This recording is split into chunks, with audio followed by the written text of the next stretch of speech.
2012 was a banner year for the NRDC Action Fund. We helped elect candidates who are growing the environmental majority across America. We know that candidates who are running clean will cut through the deceptive ads and be supported by voters who want a cleaner environment. As part of our 2012 election analysis, we bring you the environmental champions in their own words. I'm Heather Taylor Measley, and this is Running Clean with U.S. Senator Tim Kaine from Virginia. How do you think Virginians view clean energy and environmental issues, and how did that play into your race?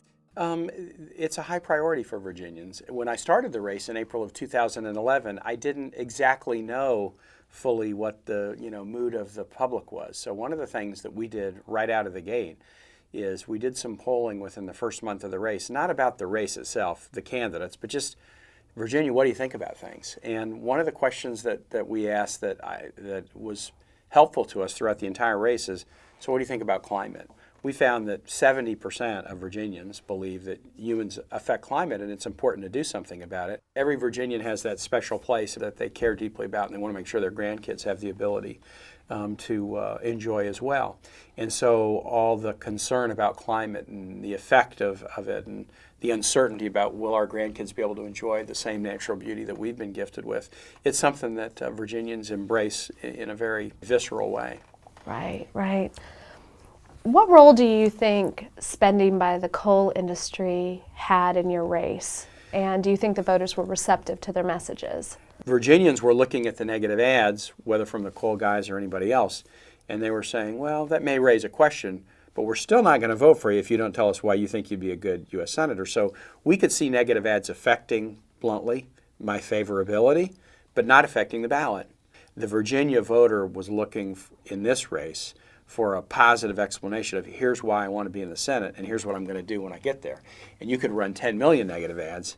It wouldn't answer that question, and until that question was answered, they weren't going to make their mind up. So the environmental community really went big this year. We made a couple of races a big priority around the country. Yours was one of them. Mm-hmm. Can you talk a little bit about how that impacted the race? Sure. The NRDC Action Fund, other organizations like the Give Green program that the League of Conservation Voters organization established were very helpful to me. There were environmental specific events that folks did for me. And so we felt at every level of the campaign, whether it was initial encouragement to run, fundraising support, or at the end of the day, votes, we felt like we were really helped. Environmental activists don't just want to go big in election cycles. We really want to build relationships with different citizens in different states. And Virginia is one of those places where we're really trying to build meaningful relationships with the people in the communities and those affected by all these environmental changes.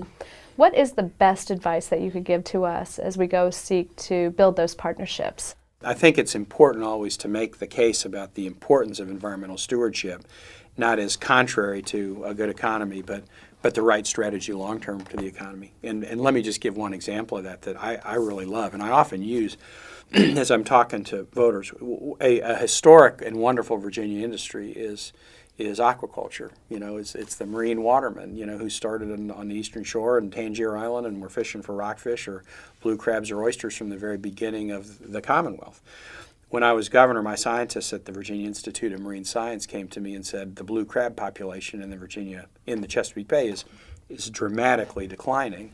And the only way to arrest the decline is to put some pretty stiff regulations in place about the winter dredging and also the harvesting of female crabs. And so we approached our industry and said, look, we're going to do these regulations. We're told if we can do them for a couple of years, the population is a resilient one. It bounces back fast, and I think we'll see a significant uptick. They didn't like it.